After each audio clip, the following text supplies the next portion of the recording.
All right. So today we've got a topic. Casey McCurdy has put together technology versus humanity. This is probably something I know a lot of people have been thinking about it. I've been thinking about it for a while, especially when you see films, documentary films like like People You May Know, which includes Glue specifically, calls us out, but also The Social Dilemma and other films and things that are pointing out the role of technology and its effect that it has on us. So Casey has graciously done a tremendous amount of research on this topic and assembled his findings into this presentation. And I think it's you're going to find it to be very interesting. There's a lot of content here. I'll just give you a warning ahead of time. A lot of really good stuff. So we did make this session an hour and a half to accommodate you know a reasonable amount of discussion. But we also want to give Casey enough time to get through all of the content. So we'll have some discussions, but we'll try to keep it relatively compact. But we do want to have some discussion throughout this. So with that, Casey, I'm going to turn it over to you. Yeah, hey, thanks. Thanks everybody for being here. I know we've all got plenty of meetings and stuff to do. And this is kind of near and dear to my heart. This isn't just because, oh, Glue is in a documentary and I want to not talk about this. Like I've been wrestling with this for quite some time, just due to the nature of my career and the places it's led me and the things that I've kind of done. So just fair warning, this is probably going to take anywhere from about 50 to 55 minutes as I've timed it for me to talk. So I'm going to try my best to keep us going. And as Ken said, we'll have some discussion, but we're also recording this. So if you don't want to listen to me talk for that long, you can 1.5x this later and watch it more compressed. So a lot to cover here, but we should have time at the end, especially for questions and even more discussion. And really what this is about is where technology is right now, where it's going, the way that it's impacting us, and how each of us can maybe begin to wrestle and ponder with some really hard questions. So this isn't specific to any company or even any industry, for example. Some of the stuff that we're going to talk about here are going to be kind of pervasive throughout a lot of things. So yeah, and oftentimes we have to ask hard questions. That's where creativity comes from, and that's how we truly make better products and better outcomes for humanity. By the way, all these people that you've been staring at and have been staring back at you, none of those people actually exist. Those people are all generated by an AI on a website called thispersondoesn't.com. So just in case you thought that those were real eyes staring back at you, you've already been tricked. All right. They're actually empty and lifeless. Yeah, they're fine. They look normal. So here's what we're going to cover. This question of how can humaneness prevail with exponential and all-encompassing technological change that's all around us.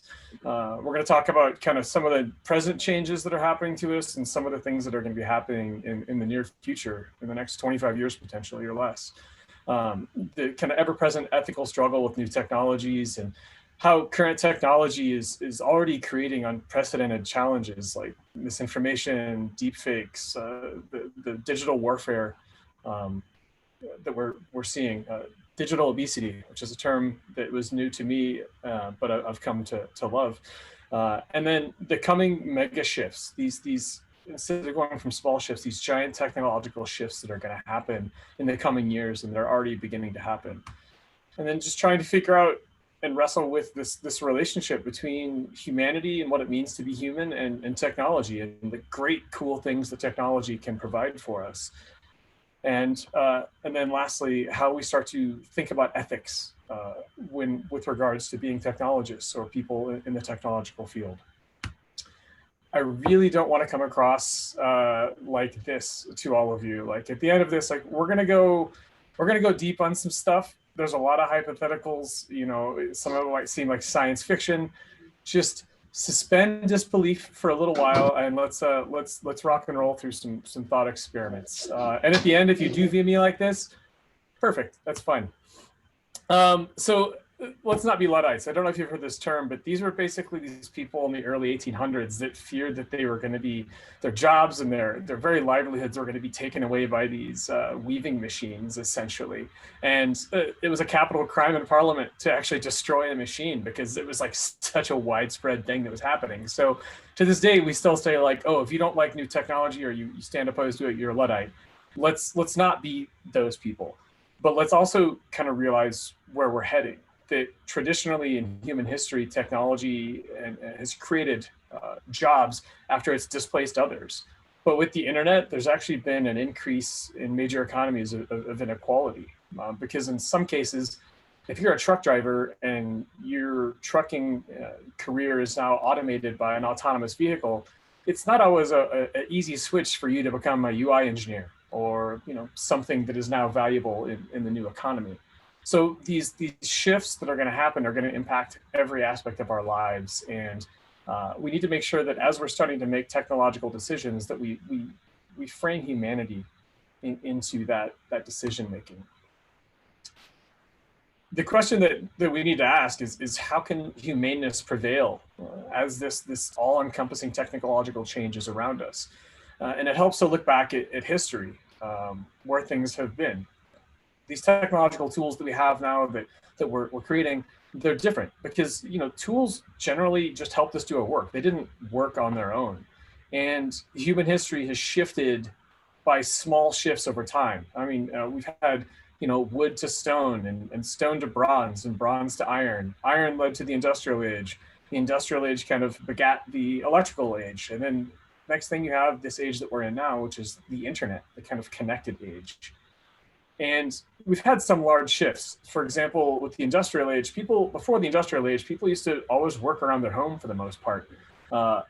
You would farm around the home. You would tend the fields. You would take care of just what it took like around your home. And when people started going to factories, that changed the very fabric of our society. Suddenly you needed cars to drive into the factory. You might have needed fancy clothes if you were an executive at the factory.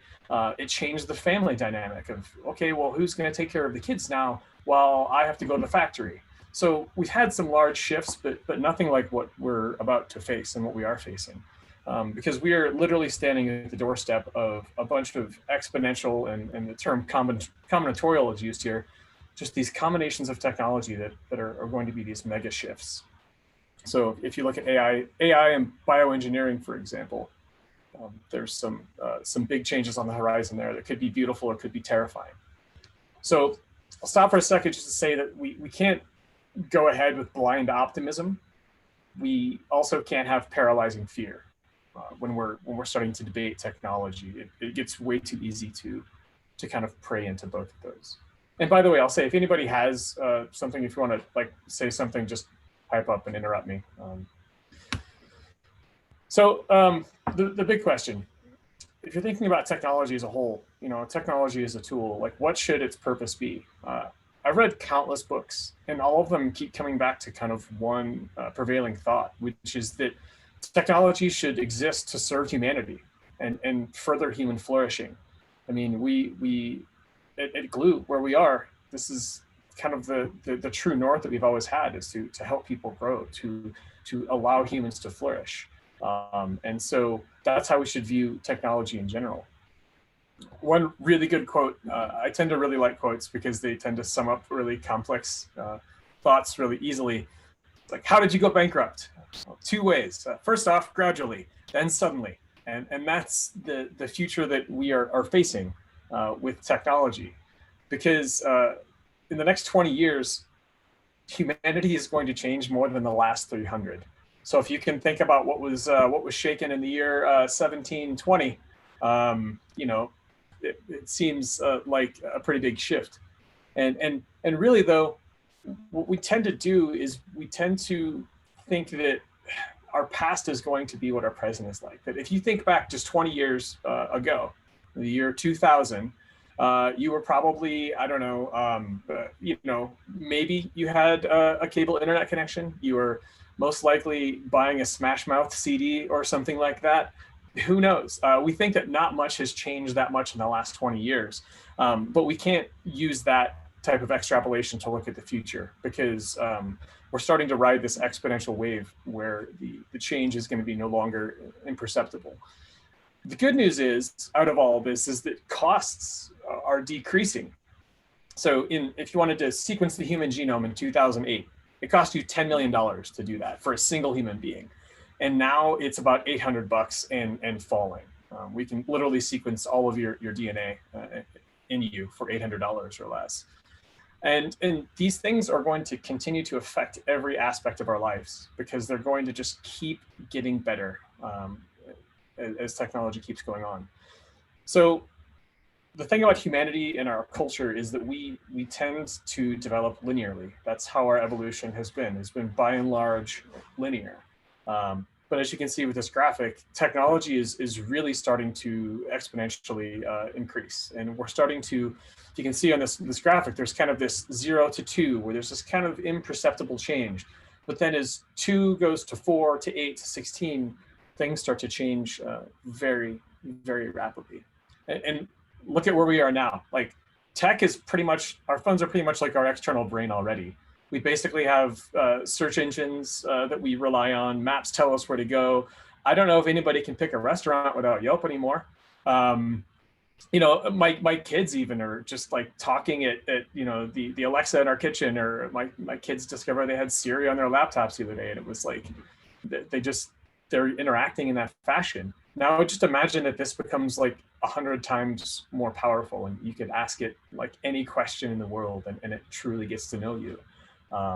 It becomes really, really interesting things to ponder. Picasso famously said that computers are useless because they only give you answers. They don't ask the tough questions that are in life. I love that. So question would be, what's the near future look like? Let's take where we roughly are now, 2021. It's classified as hyperconnectivity and hypermanipulation. You start to see human editors being replaced by AI. I mean, we do this now with recommendation engines, and you know, you'll probably like this, and it starts to put us into our own little bubbles. And as a designer, it pains me, but to say this, but eye-catching design doesn't really matter anymore. Doesn't matter. Do you need to be enticed by pretty colors, or are you further enticed by content that is, you know, meant to just light up every nerve center of your brain? If you start going into 2022, you can start to speculate that my best friend could be in the cloud. You know, it knows me. It knows what I love. It understands me. It knows where I'm going to go and what I'm going to do next, just based on my patterns and my habits. There are even companies and technologies that are starting to take videos of your loved ones and can sequence them and essentially create a digital avatar of someone who's passed. So imagine if you're feeling lonely and you want to have a conversation, you know, with someone who's passed. It starts to get kind of uncanny, and it's entirely in the realm of possibility right now and in the current near future. As we start to go along, and this becomes more and more hypothetical as we go out, I think we all know that planning things out more than about 6 months is kind of foolish, but you start to see privacy and anonymity begin to fade, and connectivity in the world starts to approach the greater than 90% mark. If you look at Starlink, they're trying to put, you know, they're putting satellites in space right now to connect everyone everywhere. And then you start getting the Internet of Things, devices connecting everybody, everything, like literally parts of your body being connected. If you look at Neuralink and other technologies with brain-computer interfaces. The term wired or fired could be a thing where if you're not online and you're not available, you're not going to work here. And with that, data becomes the new oil. Your data is going to be required to use many services. And if you look at countries like China, where they are tracking their large populations, they're sitting on the new oil fields. They have many people for which to derive much data from. And then in 2025, roughly thereabouts, we're probably going to see the first computer to exceed the power of the human brain. And that's just a single human brain. So as we go along, this starts to feel like kind of a Black Mirror episode. If you've seen that show on Netflix, it's wonderful. It's basically like a new Twilight Zone. In 2026, everything begins to be even more automated than it is. And as a result of the automation, there's going to be a large displacement of jobs that are lost to automation. So people are speculating that anywhere from 10 to 12 countries could start to switch to what is known as universal basic income.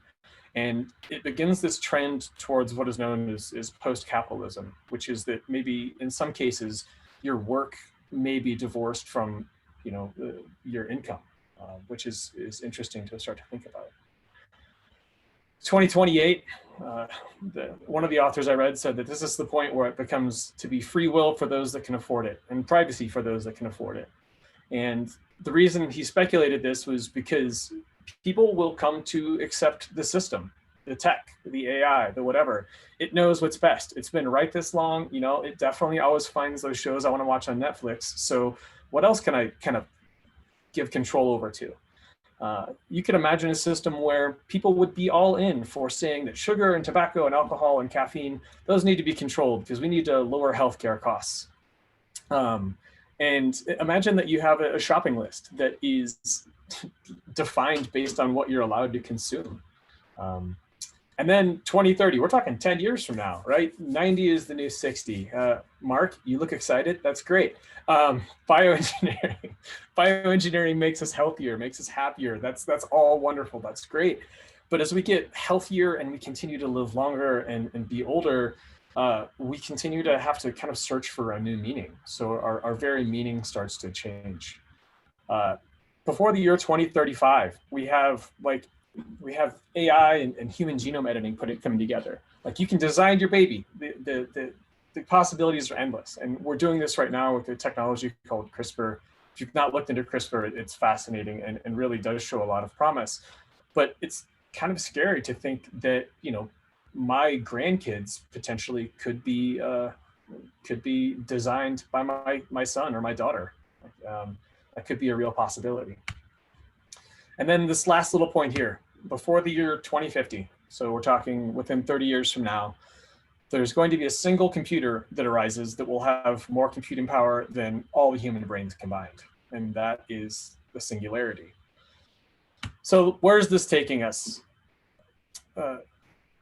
We have to figure out how to wrestle with this, because in history, if you've adapted too slowly or not at all to a technology, you're going to suffer. And it's going to lead us to a potential widening chasm of inequality. We're seeing this now, and it's going to only get worse. Imagine that I was born 10 years before my brother, and my brother had access to technology that allowed my parents to make him smarter than me, flip a couple of switches to make him taller, stronger, faster. We have now ordinary humans versus those that are enhanced. And how do we wrestle with that? Warfare is going to become increasingly digital. There's two terms. There's cyber warfare and mimetic warfare. And cyber warfare, we think about taking off a power grid, you know, shutting down a missile silo. Mimetic warfare, though, is this concept of warfare about taking over the psychological space, affecting people's reality. And it's really effective compared to how much it costs. And pretty soon in the near future, and we're already doing this to a certain extent, we might be trusting in machines that we have no idea how they're working. And we'll just accept that. So that being said, seems kind of bleak, kind of scary. I get it. So what do? Well, we can't just bury our heads in the sand and hope that this all goes away. Can't be terrified. So we need to be open, but be critical of technology and then be scientific, but also realize there's humaneness to things and continue that entrepreneurial spirit that's driven our species forward for so long. But also we need to invest in humanity equally as we are with technology. And there's this German term called Design. I don't know. It sounds like design, but it's like Dasein.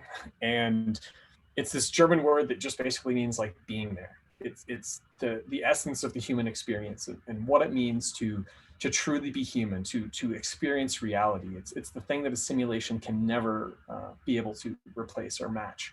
It's, again, what makes us human.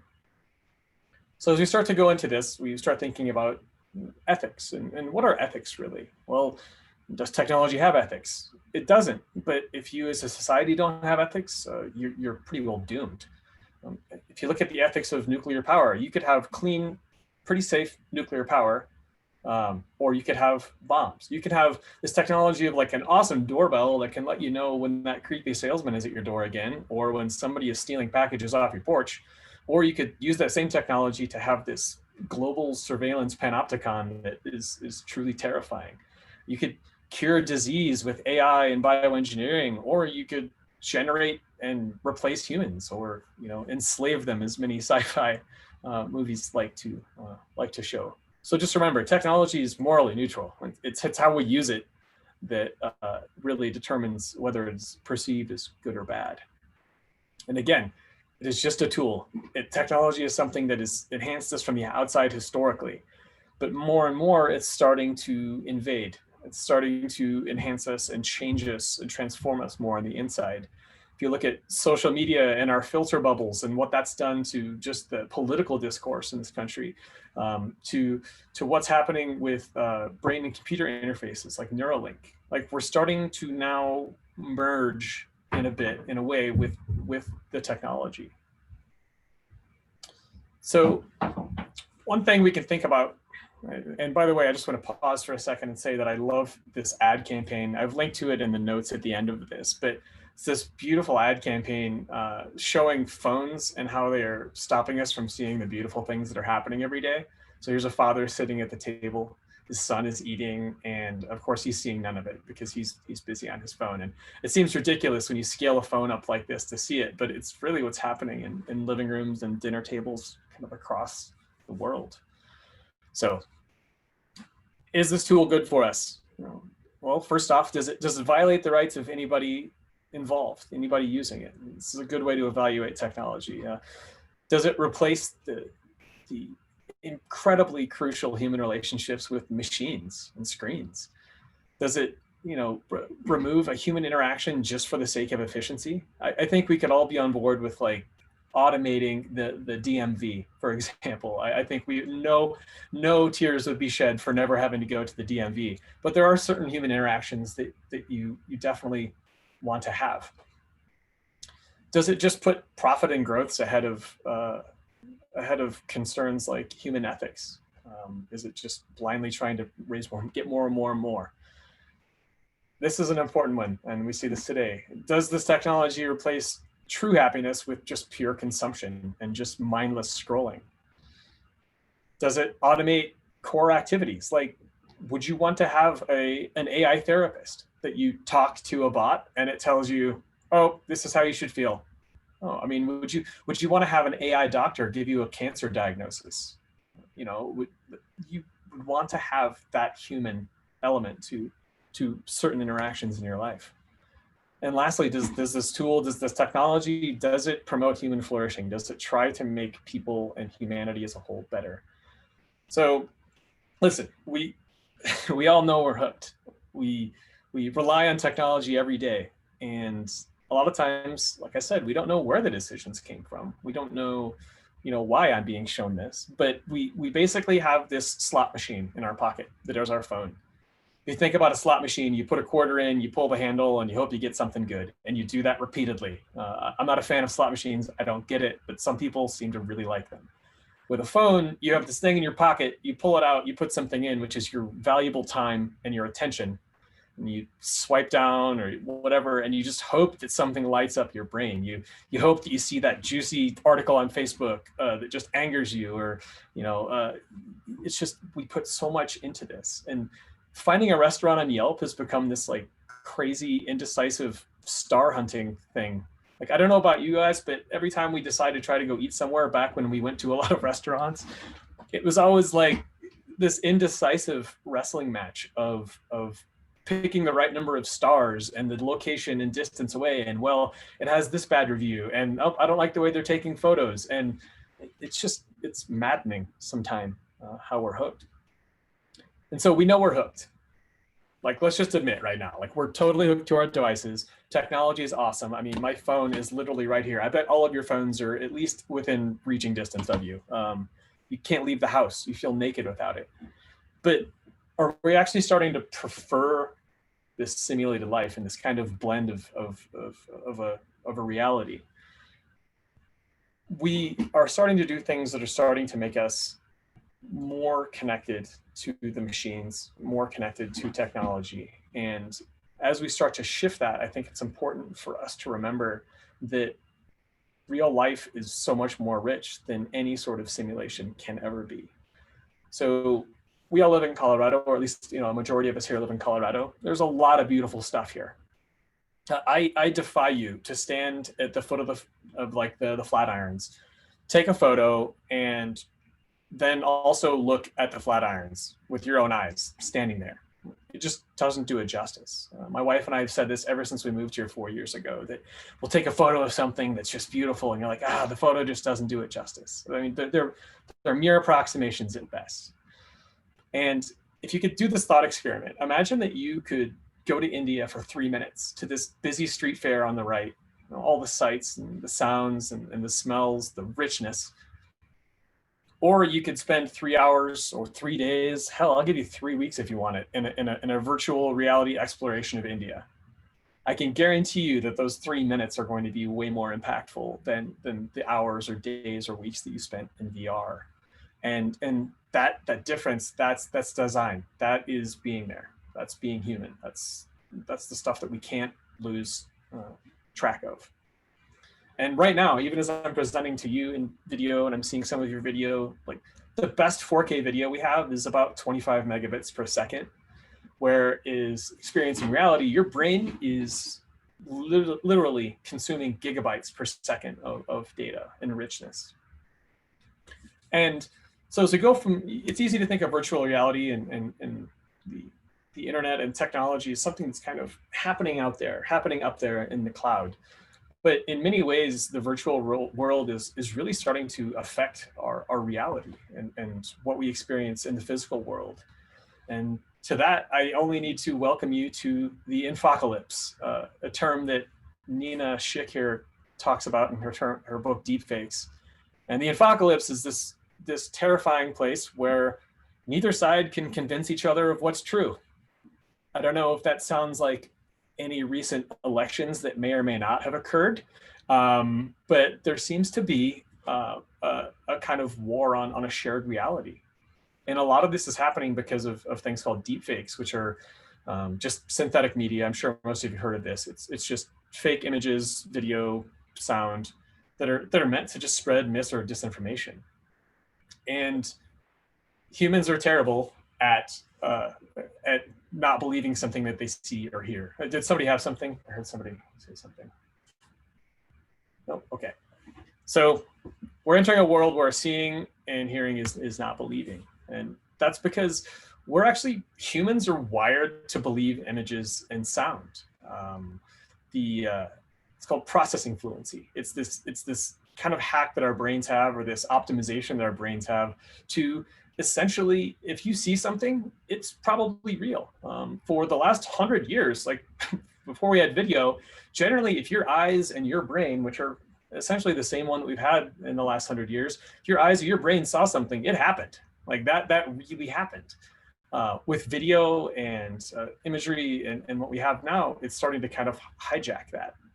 And these fake videos are becoming much cheaper and much better to produce. So these videos on the left here, which when I send out the slides, you can click on them and watch some of these videos.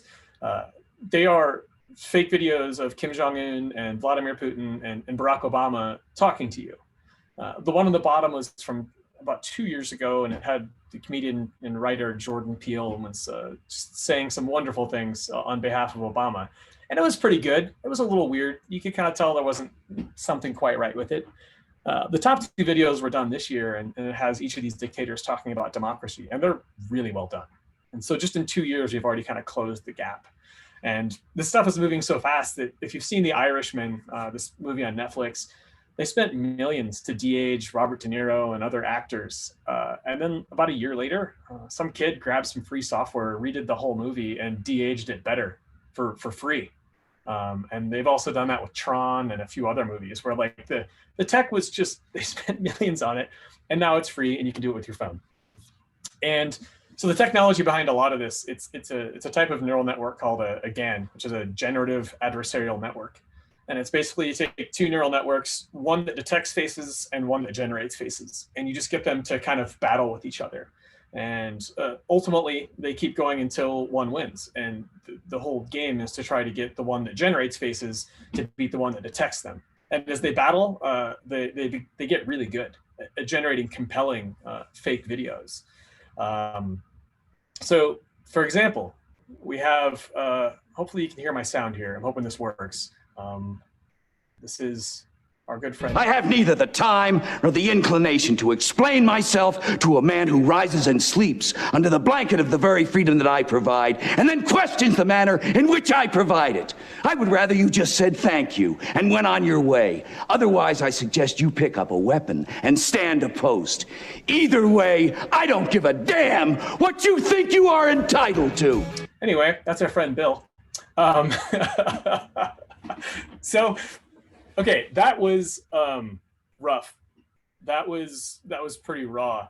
That took me about 2 hours one night, and I didn't even try to do it well. I gave myself a time box of 2 hours to understand this technology and what you could do with it. And happy to share this with you if anybody wants to know how that's done. We also had Bill singing Bohemian Rhapsody at the PI planning that we had. So that's all fun and games, but scammers are actually using deepfakes to mimic people like Bill or Scott and other government officials. And it's having kind of catastrophic effects. So in 2019, there were millions scammed away from companies in 2019 and 2020, and it's been accelerating because this is getting easier. Like, I'm not that smart, and I was able to do this. So, you know, public CEOs. So if you have a digital footprint, like I found these videos of Bill speaking at all sorts of things, you're an easy target. And actually, we're all easy targets. We're all putting ourselves up on Instagram and Facebook and other things. And if you've been recorded, you can really easily be faked. And what's really great is that humans are so susceptible to things like this that you don't even need technology. There was this thing in France called the Le Drian plot, and this group of scammers literally had a silicone mask, kind of poor internet connection on purpose, and an office that looked just like this French minister. I can't remember his first name, but his last name is Le Drian. And they basically set everything up to look just like his office. It wasn't hard to spoof this stuff. And they were able to scam 80 million euros away from prominent businessmen who they contacted and who thought that they were helping to free hostages. It was amazingly simple in what they did, and incredibly effective, and tricked a lot of very smart people. So now just imagine that, Elon Musk, for example. Let's just say that Elon Musk does and says crazy things. That might be a reality we could all agree on. What if somebody just made a really compelling deepfake video of him saying something crazy, and then they tank the stock price? Like, you can start to manipulate the real world with some of these things. So it's really scary stuff. Be on the lookout for that, for sure. And what's actually really even more terrifying is that there are PR firms called black PR firms. They're starting to crop up even more and more. They exist, and they exist, as many of them say, to change reality to our clients' wishes. So let that settle in. I'm going to pause for just a second. Is there any questions or comments so far? I know I'm going about 1,000,000 miles a minute here. So Casey, Ken here. This is so interesting. I just wanted to reinforce some of your points here. You know, one of my last roles was I was the head of you know, cyber defense for the U.S. Navy and part of the intelligence community before I came to Glue. And without getting into these things too much, because I can't. One thing you'd have to kill all of us. No. One thing that I can tell you that's publicly available is that cyber security and cyber offense and defense is actually prioritized above nuclear weapons in terms of you know, getting funding and capabilities and things like that. So I think you're pointing out some of the reasons potentially why it's prioritized above, because, you know, frankly, if you can change the way and affect the way people think and do things and live their lives, that's arguably more powerful than a kinetic result, right? So this stuff it may seem far off in the future, but it's a lot more real than you may think. What's really interesting is a book I'm reading. I'm probably about 3/4 of the way through. It's called Waging Cyber Warfare, and they talked about how with kinetic stuff, so bombs and things like that, you generally know where it came from, right? And you want your enemy to know that if you bomb me, I can bomb you back harder, you know, or these are the capabilities we have. With cyber, there's this weird gray area where you kind of don't want people to know what you have. And so as a result, No one knows kind of what the rules of the game are. No one would dare invade the US with a traditional military right now. They know that we would overpower them, because they know what we're capable of. But as you start to look into some of these cyber things, what's okay? Like what can the US respond with? What can China respond with? We don't know. It's kind of a weird place that we're in right now. Right, and the reality is it's much cheaper to wage warfare using these technologies than it is with kinetic. It's also a lot less accountability. So you can have, I would point everybody, I'll try to find a link here, but there's the Defense Science Board came out with a report, I think in 2012, ranking they ranked the tiers of different actors in the cyberspace. So you have like a tier 1 actor who would be, I think it's 1 through 5. One would be someone who, like you or me, who just basically has no budget really to speak of, maybe a couple $100 to go off and do something nefarious. And then you rank, kind of go up a little bit, and you're at organized crime. Maybe they have, $100,000 or something like that. And then you eventually get to the really scary stuff, which are nation states, like big, well-funded nation states that can employ thousands of people doing this full time. And so this is all publicly available stuff. This is from, like I said, I'm pretty sure this is like 2012. So we're in almost 2021 now. Yep. You can just let your mind go wild. And that's on the public side, right? We're not even talking on the classified side of things. So, and that's gonna coincide nicely with something that I'm gonna hit on here in just a couple of minutes. So it's perfect.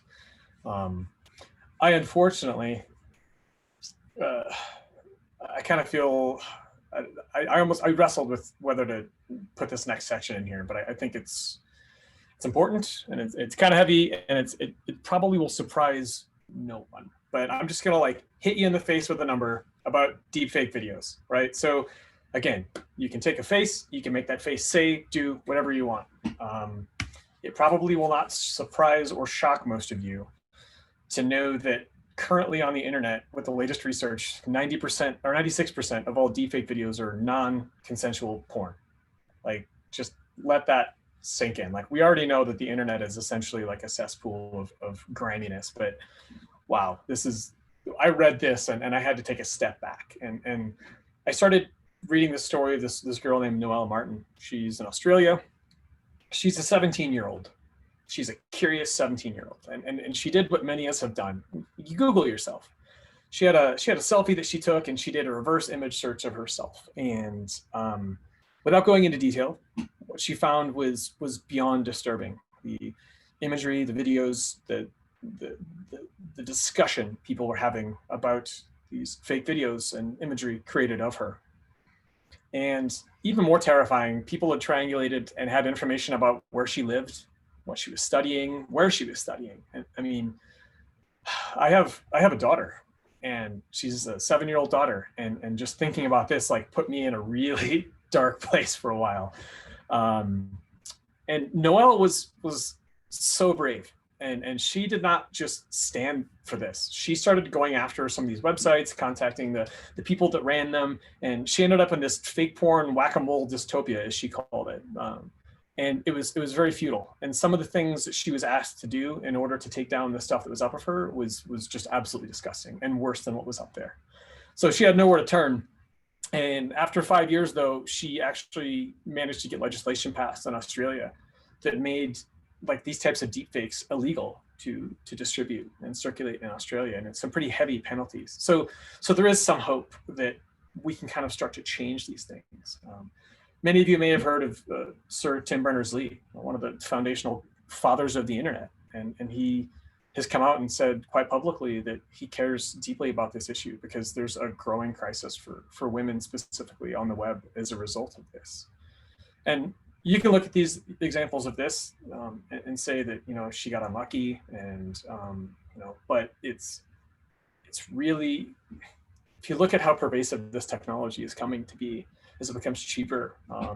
Look at the face swap apps that we have on our phones, and apps that can make us look like we're 80 years old or whatever. It's getting real, and it's getting pretty good. And with that, you're going to have cyberbullying and extortion that could become really pervasive in our children's lives if your parents have children right now. So it's all this stuff gets really dark. It gets really deep. And unfortunately, sometimes technology brings out the worst in humanity. So with that, I'm going to get off this slide because I want to not talk about it anymore. There's also, as Ken and I were talking earlier, there's this concept of mimetic warfare, or you have kinetic warfare, which is bombs and bullets, things that explode. Mimetic warfare is essentially the psychological space. And when Ken was talking about nation states with large budgets, I think that's a perfect segue that we do have to talk about Russia. They have long been the masters of disinformation. This is what they are very, very good at. There's a great article that, again, I've linked to at the end of this, but there's this Russian agent in 1984 who was a KGB agent. He defected from Russia, and he wrote an article in 1984 that reads what America is essentially right now, and what we're starting to really wrestle with. That there is a delusion of kind of shared truth, that we can't come to sensible conclusions about defending ourselves or our families, that my reality is different than your reality. And this has been part of their long game for a long time. They've been doing psychological operations since the 80s, where they had this, what they call the Operation Infection, which was this belief that, or trying to get this belief that the US and the CIA was behind AIDS. And to this day, even though this only spread in like random newspapers and magazines and the technology was available, 25 to 50% of African Americans believe that to some extent that AIDS is man-made. And a small subset of that even believes that the US created it just to target African Americans and homosexuals. It's still this is recent research that this is still happening, literally almost 40 years later. In 2013, Putin created the Internet Research Agency, the IRA, and they basically, led charges into disinformation around their invasion of Crimea, about the shooting of MH17, which was a civilian airliner that they said Ukraine was behind. It was not Ukrainian separatists, it was most definitely them. In Syria, they would couple this weaponization of information. They would bomb people, which would cause them to obviously flee areas and migrate to areas that were safer. And there's all sorts of immigration policy stuff we could talk about, but at the peak, there were 10,000 people a day entering Germany. And because of all of the online stuff that they basically spread, there was a bunch of, how do you say this? First off, let's be real. There were bad guys that got through there, for sure. But there were a lot of people who were also just fleeing for their safety. And a lot of the online information that was spread started to lead to increased amounts of populism, and people that actually had Kremlin links starting to influence EU politics. So they saw that worked. And in 2016, they started to look at how to cause chaos in the US. And the way that they did that is that they would basically build up a community with a positive identity. So they would create a community for Colorado CrossFitters, and I would be like, yep, I'm down with that. And they would post all sorts of great stuff that I could get behind, and really took time. And this is Russia's thing. They have a long timeline. They play the long game. And then what they started doing is they would say, the Republicans want to ban CrossFit, or the Democrats want to ban CrossFit. Oh my God, now all of a sudden as a human, I'm part of a tribe, and I'm told that like I'm under attack. And on both sides, they basically did this. They wanted to just create chaos and division, again, especially along racial boundaries, which they've seen has been a flashpoint in the US for essentially our entire existence. And as a result, there were about 126 million people on Facebook alone that saw this propaganda and shared it. And what they found was that memes were very, very powerful. Again, the term mimetic war comes in there. And they would make fun of Russian interference so that later on, if you tried to shed light on it, you just seemed like some wacko and you'd be ridiculed. And this is the best. They actually had a page called the Army for Jesus, or Army of Jesus, I think. And it was this powerful anti-Hillary meme factory. And what they did is they started off as a Kermit the Frog group. That didn't quite work or attract enough people. So then they let's see if Sesame Street works. I mean, imagine these like people I just picture like a dingy Russian basement or something. And then like, let's see if The Simpsons works to get people. People love The Simpsons, and that didn't work. And so then they finally landed on Army of Jesus, and they started creating these just choice memes like this that went out. And I just want to be really clear. This is not a political thing. Like this is not Trump or Hillary or Republican or Democrat. And Trump's victory is probably not like wholly attributable to this. I mean, there are real reasons why he won in 2016, but this wasn't meaningless or a hoax. It had definite impacts on us, and it was actually so valuable and it was so effective that guess what? They tried it again in 2020. And after they got caught in 2016 though. But what they had done is they actually, instead of having Russian operatives do it, they created a fake non-governmental organization in Ghana. They gave people free phones and said, hey, here, post this stuff at night. And they basically told these people that they were helping their fellow Ghanaians, I don't know how you say that, and that they were promoting African activism. And they gave them a Dropbox literally with memes to use and just said, here, go and divide the US on race. Same story. But ultimately that was disrupted. And it's not just Russia. Like everybody else is realizing that this works really well. Russia, if you had to give them one word for their strategy, it's chaos. Create a protest on this side of the street with this group, and then create another counter protest right across the street, invite a bunch of people on Facebook and see what happens. We kind of know what happens. China is more control. It's control the message, control the people. You can see what they've done with how the COVID disinformation in the early days of this virus and this pandemic, where they were pretty tight-lipped about what information got out and stuff was slowly leaking out. Iran, they use malware and send it, and people end up being tracked. That's what they want. They want to track their people and where they're going, who they're talking to. And as a result of these actions in 2020, democracy is actually on decline in the world. You can actually see that in the numbers here, that 30% of people trusted the US government in 2007, and it's like 17% now. It's a percent a year, basically. And we feel this every day when we talk with our family members, with our friends who maybe might have a different letter after their name, Republican or Democrat or anything else. And people actually align with political identity more than race, religion, or class. And so we're at a point now where 91% of us feel that the other people are basically out of their minds. In addition, with COVID this year, it's been really interesting to see what different disinformation has done and the chaos that it's caused. I remember thinking at the beginning of the year, COVID is going to unite us. This is definitely not going to get political. It's going to hit Republicans and Democrats the same. This is that God has sent this to us to bring us back together.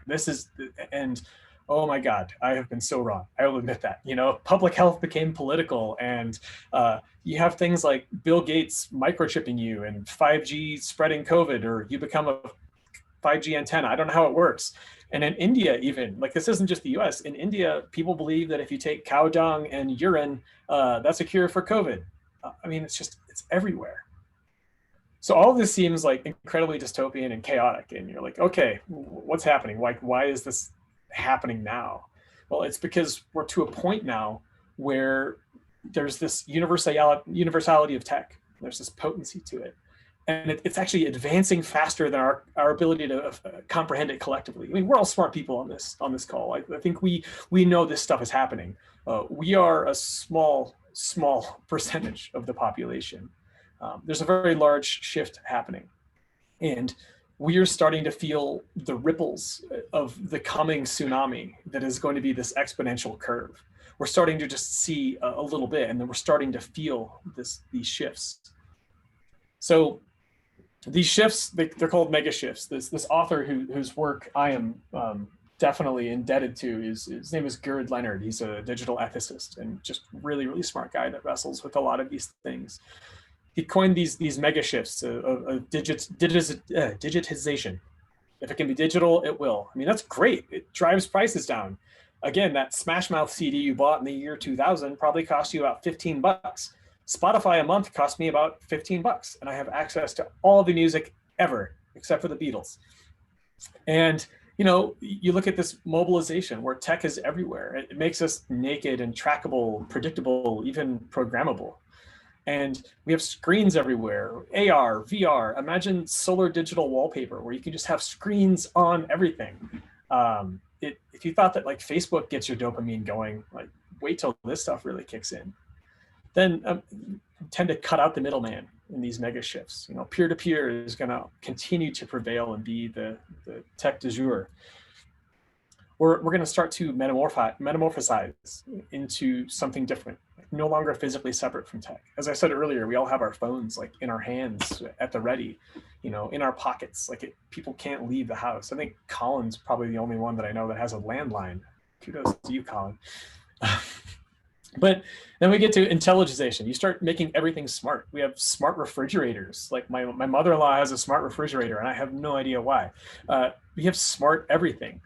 That combines with automation, where you start to replace humans with machinery. We've had this for years, and virtualizations, non-physical stand-ins like chatbots, or trying to talk to an actual human on a support line and punching a maddening variety of numbers to try to get to one. And then this one is hilarious and terrifying. But the same technology that predicts whether or not I'm going to get groceries on the regular on a Thursday, and these are probably the things I'm going to get, are also the same set of technologies that are going to say, boy, he bought some shovels and a bunch of rope. Is he going to murder someone? You know, like, you can joke, but like, if you look at the movie Minority Report, where they had pre-crime, that's actually already happening in some areas of the world. And because of all these shifts, this is going to combine up, and you're going to start to see robots everywhere. I hope not like the Terminator robots, but you're going to see robots and assistants and robotization everywhere. So with this automation and with these things that come up, we start to think about the ethics. And as I said earlier, AI is going to suddenly become your scientist. You know, it's going to be your doctor, or maybe even your programmer. And we have to understand what that means, that it comes in these kind of slow building phases. Automation tends to sneak in as just automation. So we're just going to automate this medical claim system. We're going to algorithmically decide who gets, who gets this benefit or who doesn't. And then we're going to say, like, okay, listen, I know that it kind of sucks that I can't talk to a human anymore, but what's the harm? This is more efficient. This medical system's okay, I guess. And then we start to get to this point where we start to abdicate ourselves. We say, like, I'm just going to go where this technology tells me to go. I'm just going to do what it does. Or we're going to abdicate our responsibilities as humans. Like, instead of actually giving somebody need or aid or volunteering, we say, I clicked like on Facebook, so I'm good. I'm doing my part. I shared that thing. And then you get to a point where you start to become aggravated with the technology. You start to say, man, every turn Facebook is pissing me off. I see these posts that I know it's raising my blood pressure, but I can't quit it. And that takes us to the final spot where this technology has become an abomination. It's this perversion of the original intent of the technology. I mean, we need to only look at Facebook and Twitter. So as we start to think of automation, you're like, we should definitely automate some things like bookkeeping and even like general security and other routine tasks, automated tests, for example, in our world. But should we automate public news and media that really should have kind of a human lens on it? Should we automate personal messages? Would you want to have your friend forget your birthday and not call you, or have his digital assistant just automatically send you a message saying, this is totally Casey, happy birthday? Like, you lose a lot there. And there's things like, we're getting to a point where we can actually raise a human embryo outside of the womb. So does the future of humanity start to look like you go into a lab and then you come back 9 months later and pick up your baby? I think of all the beautiful, my wife might not say beautiful things, but there was all these beautiful things that happened in those 9 months of carrying a child. We probably shouldn't automate some of those things in some cases. And you could make an argument that for those unable to carry a child, this technology could be a lifesaver. It could be game changing. But we do need to understand where the razor's edge that we're riding on some of those things. And as tech starts to invade us, it goes in this predictable cycle. It starts off being something magical. Our phones are magical. The technology we have is magical. And then it becomes this kind of manic thing where you can't stop using it. It's kind of fun. And then it goes to just toxic. And it happens predictably with many technologies. And so as you start to look at this invasion, you can see it now that according to a lot of studies right now, smartphones and Wi-Fi are now higher than intimacy, friendships, and prestige on Maslow's hierarchy of needs. We went to Florida recently and my kids were like, do they have Wi-Fi in the house? Like, yes, they do. Like they asked that, not how close to the beach is it or anything else. So is there Wi-Fi?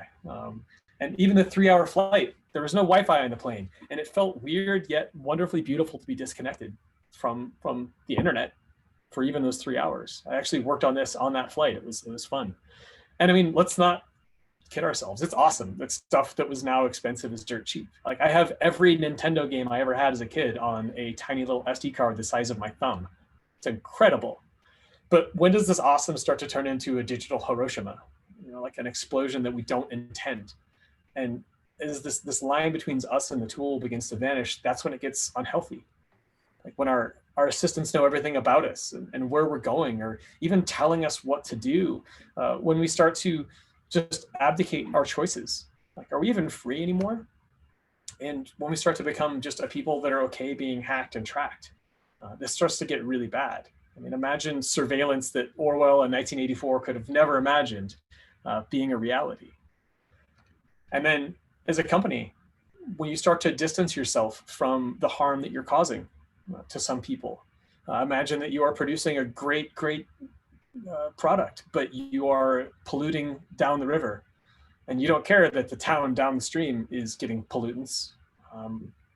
We tend to do this, not we, but many technology companies tend to do this and not think about the harm that they're causing. We tend to do this as humans.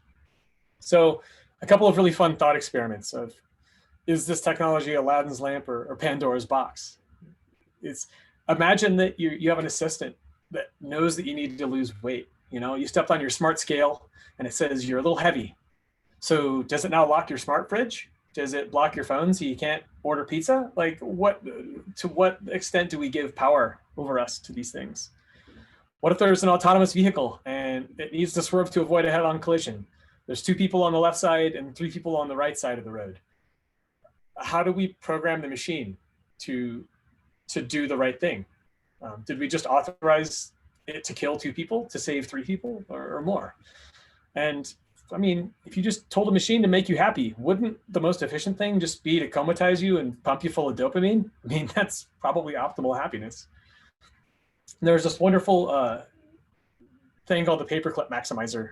Nick Bostrom is a thinker in this space, and basically it's ridiculous, but it's like if you told a machine to make as many paperclips as possible, give it AI, it would realize that if there was no humans around, that's pretty good because it's gonna switch the machine off, which would get in the way. And you know, so no humans, also fewer paperclips. So, but also human bodies contain a lot of stuff that we could use to make paperclips. And so it's this ridiculous example, but it's a way to think that, well, yeah, if those are the only rules we give it, it's going to start to gear itself towards a place where there's a lot more paperclips than humans. This leads me into what I talked about earlier, which is the thought of digital obesity. It's this thought that we are definitely just binging on our technology. And this photo is wonderful. There's something happening amazing. As you can see, everybody in this crowd is on their phone right now, just not experiencing what's really happening, except for this one little old lady in the front. She's looking at it with her eyes, and you can just see like there's a sparkle there, and she's taking it in with her own eyes. And this term, we're basically riding a serotonin tsunami every day. We're gorging ourselves at this buffet of notifications and media. It's crazily out of control. And we're addicted because these products are addicting. Like, just like a McDonald's cheeseburger and fries is delicious because it was designed to be that way, we design stickiness or engagement into our apps. And it comes to a question of like, okay, who's responsible then? A box of Twinkies has nutritional information on the side, but like, it's kind of up to me to like not sit at home and eat like the whole box. You know, so where do we start to put responsibility? And let's just think, like, how often do we use technology as a pacifier? I mean, it's okay to be bored. Boredom didn't appear as a word or a concept until 1850. And it was because aristocratic kids in England couldn't describe this. How to like, you know, go first. Hey, Jamie, you want to mute? Stuff. Like I was just like, okay. Thank you. So in 1850, these wealthy aristocratic kids had this strange feeling that they couldn't figure out what it was. They were bored. for the first time ever. Boredom is okay. I mean, I'm guilty of this too. I tend to go to Home Depot and look up exactly where the screws are instead of just wandering the store and exploring. I think that that would be way better. And if you're a parent, you really should try to do your best to model good technological behavior and habits, because tech is basically junk food, especially the stuff that we consume. And so you want your kids to come to you in the future, not to technology. You know, you want if your child is wrestling with something when they're 15 years old, you want them to come to you and talk to you and not just immediately go to the technology and get the advice that they might get from their, you know, echo chamber of peers. And so this might seem hopeless, and it might seem like, okay, we are doomed again. Martin Luther had this quote that we can't stop birds from flying overhead, but we can stop them from building a nest in our hair. Like, there are things that we can do. And that is to understand, again, this word flourishing. What does it mean? It means that people are functioning well. We're optimal. Humans are flourishing. And this psychology group called the Positive Psychology Group came up with this acronym called PERMA, which is basically pleasure, engagement, relationships, meaning, and accomplishments. It's food and warm baths. It's being in a flow state while you're working. We love that space. It's having relationships with people. And in the last year, that's been really hard. That's been taken from us in many ways. You know, being on a mission, doing something that you believe in, and serving some sort of higher purpose, whether at work or personally. And then most importantly, setting and achieving goals. Like, if you do these things, like, this is the path to true happiness and to be consistently happy. And flourishing really should be at the center of this debate as we talk about the role of technology in our lives and whether the technology is good or bad. And there's this hedonistic pleasure, which is really shallow, just fleeting stuff. And there's eudaimonic pleasure, which is the deeper stuff we all experience. Doing hard things does matter. I remember as a 12-year-old learning how to play guitar, that it sucked. It was hard. My fingers bled. Like, you know, I couldn't press down the strings all the way. It was a constant struggle. And now today, playing music gives me the deepest joy that I think one can cultivate from doing something. And that resistance and that difficulty is actually really good. We actually learn better as a species by doing physical and mental things simultaneously. If you read a book by looking at it on a screen, you will remember like an eighth of it. If you hold that book in your hands, you feel the paper, the weight of the book, it lights up your brain in a way that actually causes it to change and shift, and you adapt, you remember more. And that's the problem with the argument that we need to put as much technology as possible in classrooms in some ways, is that iPads are too easy. Like, think about how much they give you and how much they request of you. They give you everything and require nothing. So, you know, there's something to be said for the physical world. And if you gave an iPad to somebody that has not seen a technology in their life, I'm guessing within about a week, they will have figured it out. So let's not let these tools kind of become our meaning. And so many times, emails and Slack notifications, they set this chaotic rhythm of our lives where you're sitting at the dinner table and you are just talking with your child and a ding comes up or something happens and it pulls you out of that moment. So you have to ask yourself, like, are we being controlled already? And there's technologies out there and companies that are doing this great. I'm a big fanboy of Basecamp and everything that they do, from the books they write to the technology they have. And they have some great examples of tech that works to just truly make people feel happier.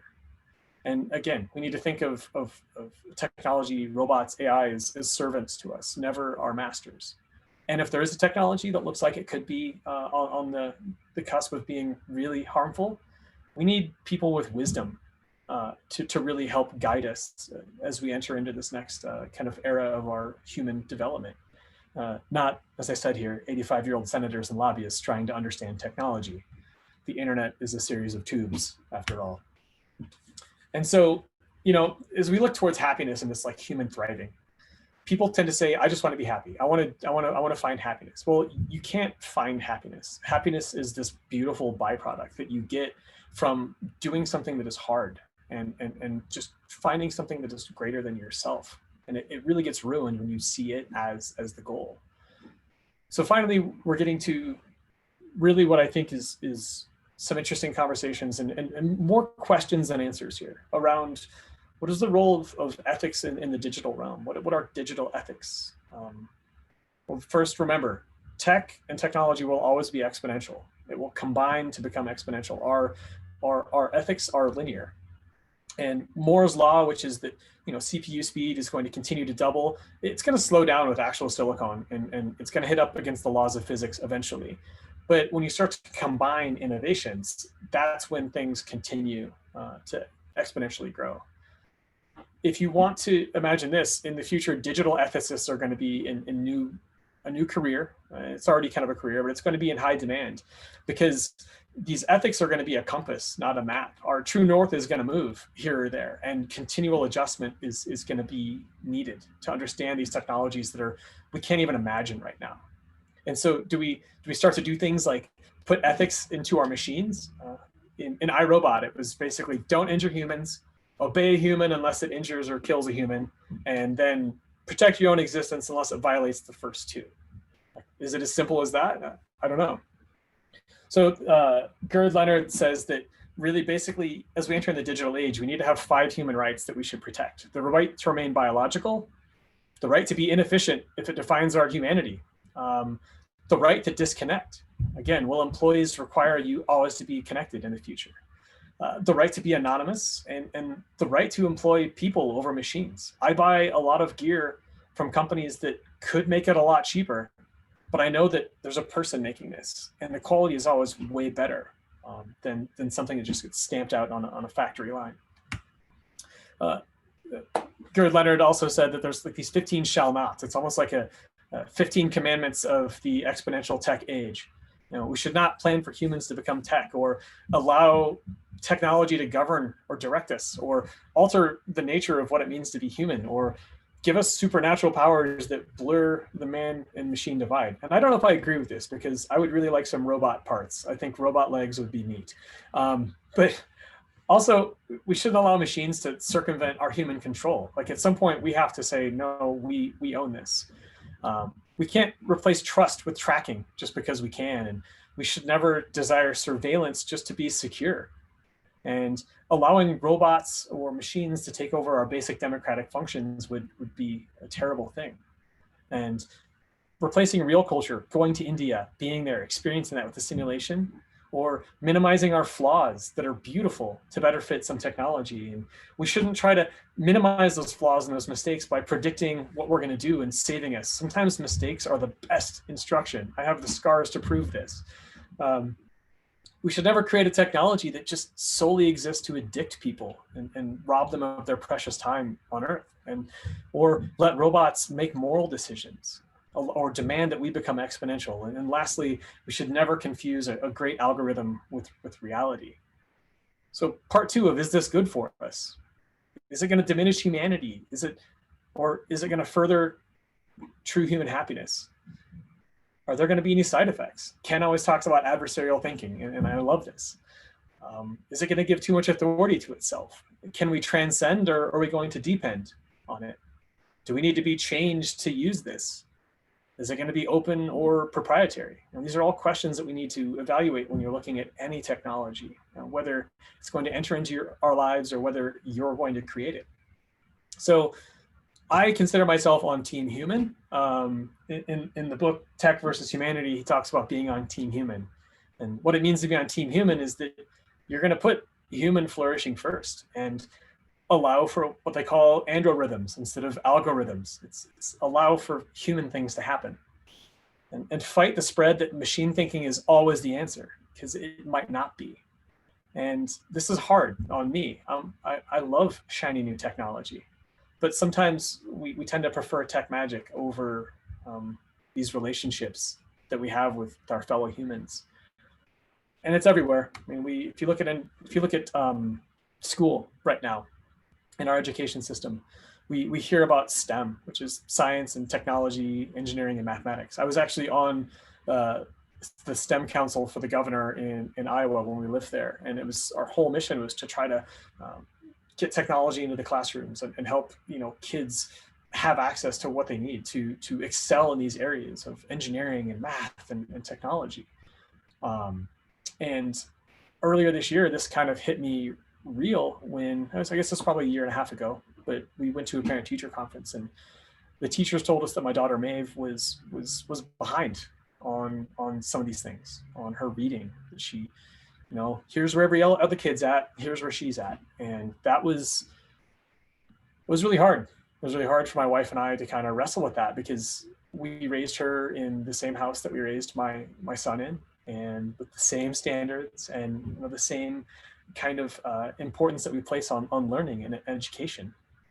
And I, though, at that point realized that my daughter does things when she decides to do them, and then she does the hell out of them. When she decided to learn how to ride a bike, she was at the bike park jumping stuff a week later. And so I knew that being a little bit behind on this stuff was fine. Like maybe I'm a delusional parent, but I knew she's going to be just fine. And as I started doing this research and understanding this, I realized why she was going to be fine. And she was going to be fine in life, and she's going to employ at least half of the people on this call at some point. But she has this core. She has this creativity and this compassion. She has this originality, this reciprocity, and this responsibility, and above all, she has this empathy, and that's what makes her wonderfully human. The stuff on the right is what makes her so beautiful and human, and I'll defend that more than the stuff on the left any day. The stuff on the left, she can learn, and she is learning. And as of recently, just an update, like she's killing it this year, and everything is fine, as I said it would be. And I know when we're sitting here at our company and we're looking at the stuff we're building, some days we're like, okay, I'm building a form field on a registration process, or I'm just building this. I'm just building X, Y, or Z. But if you think about how a simple idea can change the world in fundamental ways, you need only to look at the history of Twitter. It's literally an HTML input text area and a submit button, and that's it. At its core, that's all Twitter is. And if you think about things from the Arab Spring to the way that our presidential elections have happened, to the way that just communication happens on something like Twitter, it's a simple idea that really has changed the world. So don't think that what you're working on is too small to matter. You should really always be thinking of like, how can this change things for the better, or even at the adversarial thinking of for the worst.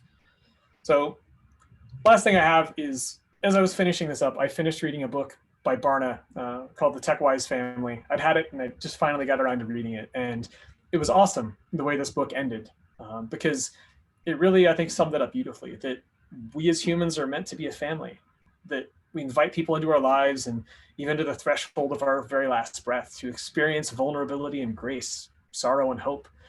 We're not meant for just thin virtual connections, but for these visceral, real connections in this fleeting and temporary and infinitely beautiful and worthwhile life. And this line here just punched me. It was like, we are meant for so much more than technology can ever give us. Above all, the wisdom and courage that it will never give us. And so I've talked for a long time. I'm at the end here, but I just think about technology's role in your life and realize that technology on its own does very little to make humans even worth saving. What we as humans do is really what makes us worth saving. And think about your role in technology and how you can have a positive impact for humanity. And honestly, they're not telling me to say this. Like, no one at Glue said, hey, you're presenting and I need you to say this. This is truly how I feel, but I'm very fortunate to be at Glue. Our true north for all of the ups and downs and lefts and rights and changes and undulation that we've had since I've been here, we've been promoting human flourishing and growth. That's been at the core, to release globally the passion in every person, to champion the growth of another. We've heard Scott Beck say that a million times. And these things, again, are not specific to our company, our country, our company or our industry, but they're important questions to ponder again. And, I'm glad that I get to be here with all of you and work with you and work through some of these things. So thank you. There's me high-fiving a robot, and I'll share these slides out if you want to dive in deeper. There's a bunch of books that were the sources for a lot of this stuff, and some really good movies, as Ken said, and some awesomely terrifying websites. So let's talk. I'm sure you might have a question or two. So good, Casey. Thank you. Awesome. Very thought-provoking. Any questions, comments? I've got a question. It's Nico here. First of all, I don't I don't think Casey's Tech versus Humanity presentation would be complete without a full compliment from Casey himself. So Casey to Casey, great job on the presentation.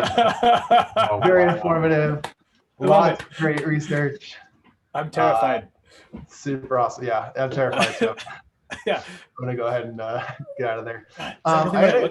My hair was so much darker then. Anyway. I had a question about the deep fake stuff. Unfortunately, I missed a little bit of the beginning, so you might have covered this. But we're thinking it's going to be increasingly important with the deep fakes to have some sort of SSL-like behavior for video proofs. Yeah.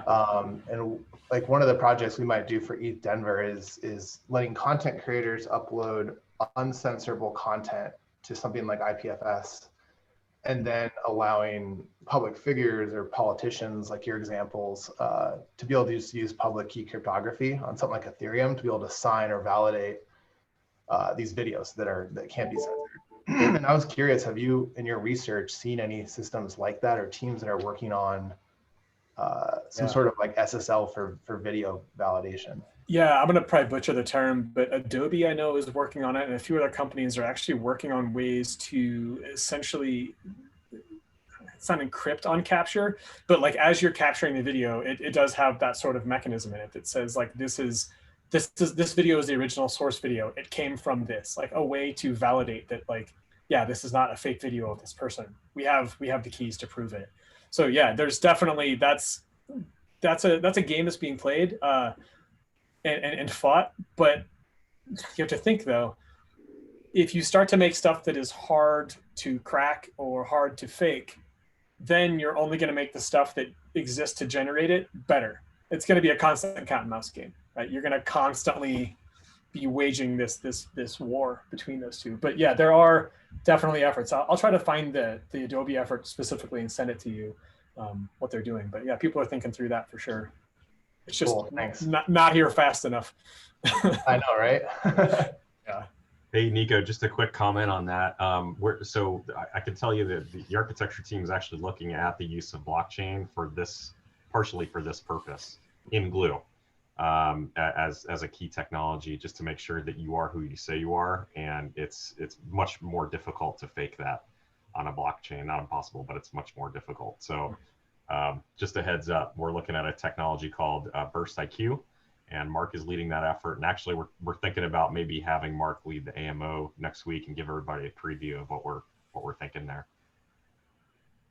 That's really cool. Yeah, I'll check in on that and let you guys know anything that we find in prototyping, because I think that's a common trend of, hey, something that blockchain is actually good at is public key cryptography and making it accessible to people without a single point of authority, like a single country government or something. Yep, exactly. Yeah, I have a friend, Nico, that has come to me and he's talked about like, how could we do that with news or things like that, like just to try to, as you said, make a truth that we can all agree upon that isn't centralized. So. I mean, that seems like it would only solve part of the problem, because you'd still have like the random cell phone videos and you'd have to go back to trusting the, whoever the source is that's posting this video. So it would help, well, it has some possibility to help for like organized journalists or something like that, certified journalists, right? You have to give a journalist a certificate. But a lot of the inflammatory content that comes out is still just, rando on the sidewalk happens to get a video. 100%. Yeah, I mean, the stuff that's considered certified, I wouldn't trust it for a second. You know what I mean? Like our main media sources, I take zero value in them. Yeah, I mean, so at the moment, technology from at least one group at Adobe, and there's like a couple other university groups that are working on deepfake detection techniques, and they're able to detect everything as far as they know so far.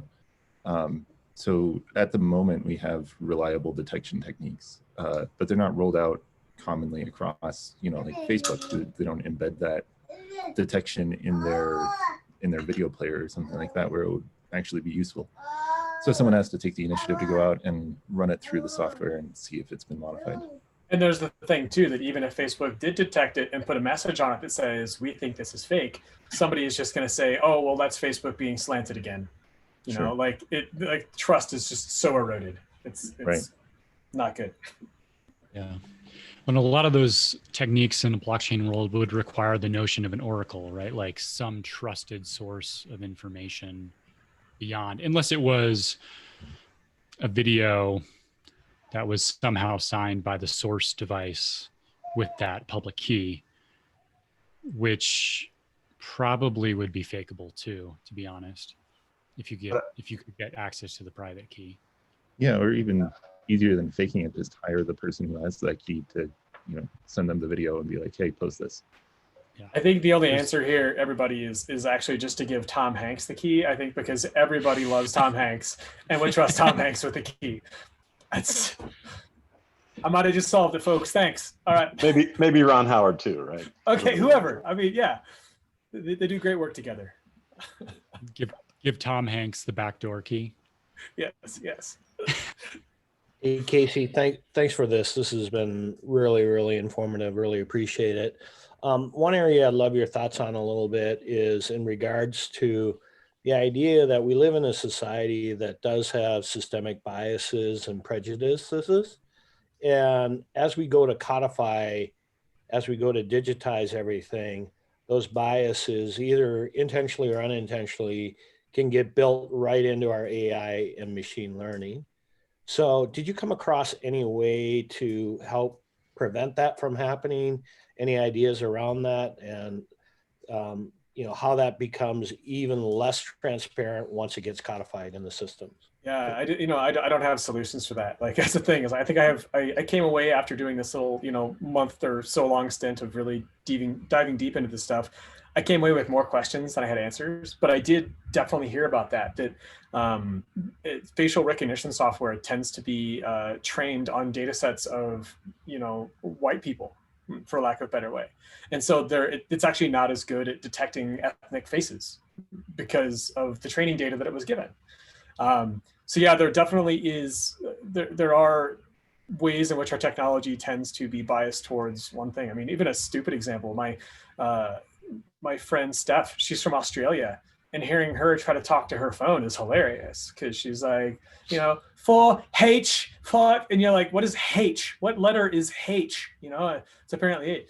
Like, even those small biases happen, and I remember, and it happens in the real world too. I mean, I when they first moved here, I had to be the person to talk to the cable company on the phone because they couldn't understand what she was saying. And so I don't know that there's solutions for it. I do know that people are calling attention to it, which is probably the first step, and that's probably a good thing. Agreed. Yeah, there's not a solution for it. You just have to be cognizant that any codified system embeds the biases of the people who codify it. And if you want different biases embedded, you have to be conscientious about it and not just embed your implicit biases. Yeah. And I wish I was an expert on all this stuff. I'm just kind of starting this journey, and this was, as I said at the beginning, this stuff has always really interested in me. And as I started really getting in, I'm like, wow, this goes a lot deeper than I thought. So.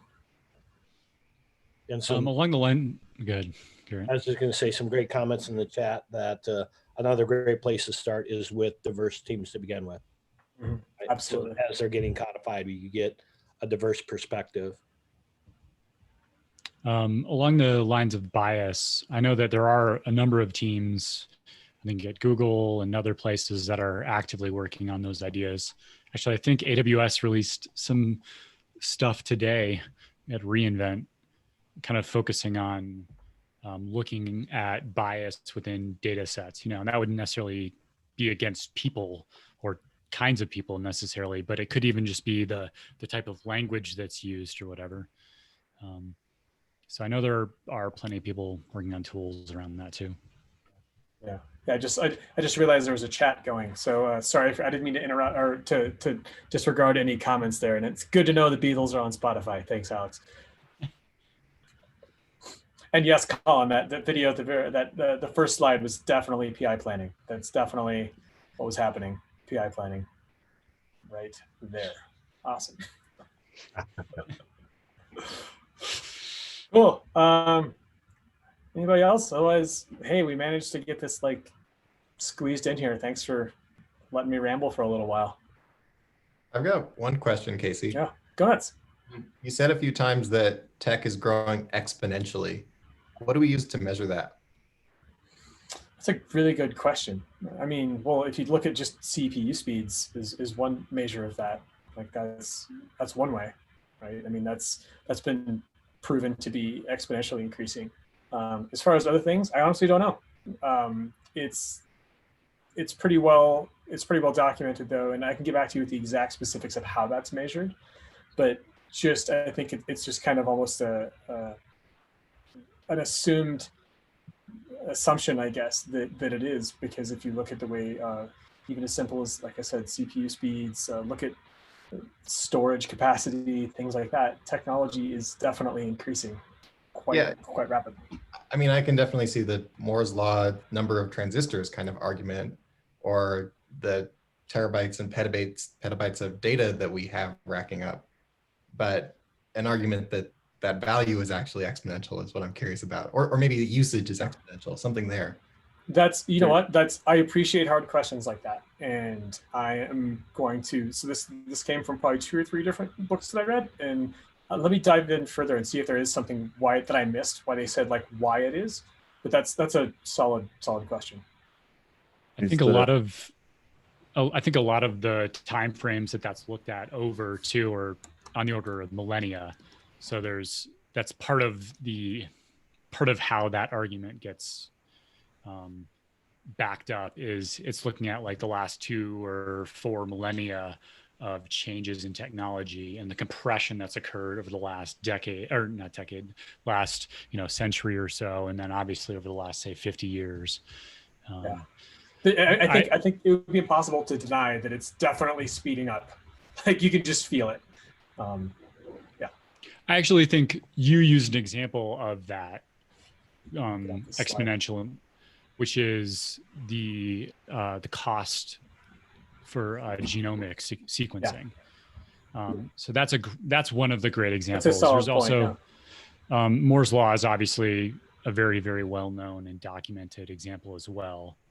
Is the one giant study about how many hours of labor it takes to get an hour of artificial light. He was able to carry that back like 45,000 years or something. Yeah. That's cool. That's an awesome study. That's great. I've never heard that one. Oh, I can find it. I forget the guy's name.